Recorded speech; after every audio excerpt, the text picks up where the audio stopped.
Sveiki tamstos, šiandieną review iš automobilio, nes turim tokį automobilinį daikčiuką,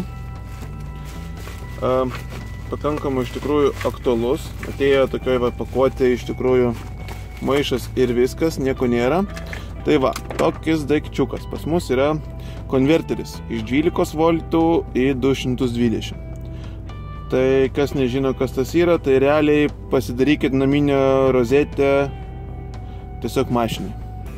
Prieš perkant, ką reiktų atkreipti, labai svarbus dalykas yra 1000 vatų. Tai yra, ne?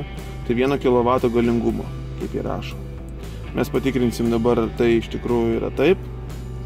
Bet realiai rinkoje yra pirkti iš tikrųjų labai pigių dalykų ir ten gali būti galingumas tiesiog 100 vatų, kur jeigu kažką galingesnio pajungsit, jums tiesiog neveiks niekas.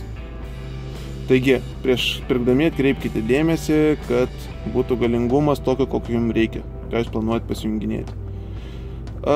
Kam jis reikalingas realiai?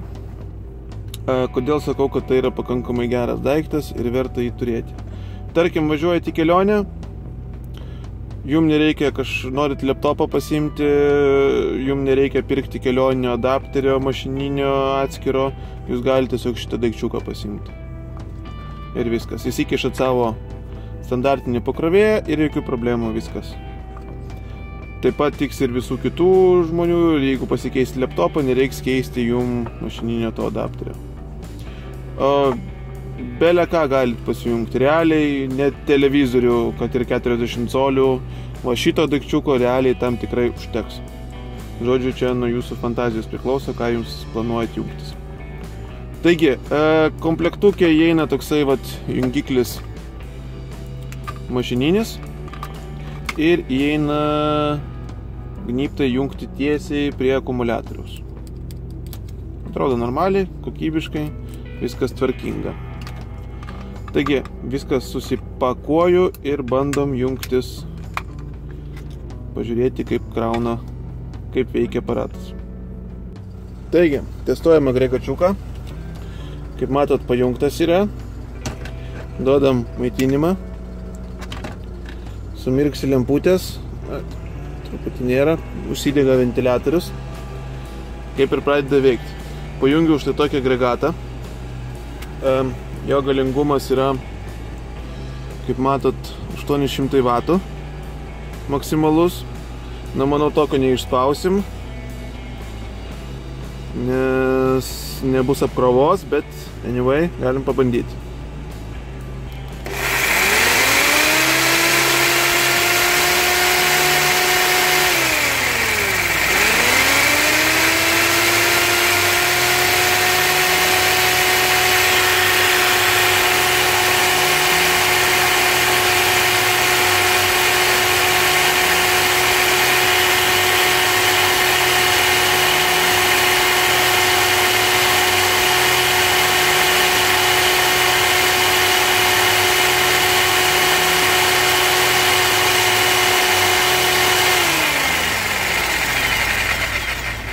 Nu, kaip matot, veikia, nieko negali sakyti. Viskas kaip ir tvarkoj. Galima sakyti, aparatas užskaitomas. Galima naudotis, pakankamai šiaip iš tikrųjų kaip 1000 vatų yra pakankamai nemažas. Tai yra pakankamai mažas. Nes aš turėjau 800 vatų, tai buvo iš tikrųjų didesnis. Tai va, toks agregačiukas. Pasižiūrim dar, kaip veikia USB portas. Galim įsijungti iš karto, pradeda ūžt. Ūdžia, tiesą sakant, pakankamai garsiai. Žiūrim, ką turim. 5 voltai rodo. Viskas kaip ir tvarkingai. Bandom pajungti telefoną. Pažiūrėti, kokiu greičiu jis mums kraus. Op. Krovimas atsirado, viskas tvarkoj. Duoda 0,48. Mažai. Labai mažai ir nedidėja. Ką reiškia 0,48? Tai reiškia, kad realiai smartfoną, jeigu jūs naudosit, jums realiai net neužteks energijos, kad jisai krautųsi, o netgi po truputį sodins bateriją. Taigi realiai nebent paliekat įjungtą ir nesinaudoja telefonu, tada šiek tiek krausiasi. O šiaip jeigu naudositės, kokį GPS bus pasijungę, tai jisai sodins ir pakankamai greitai. Žodžiu, mažokai. Turėtų būti bent 1 amperas, kad galima būtų naudotis. Taigi daug vilčių į USB portą nedėkit. Nieko gero iš jo. Tai va, toks aparačiukas.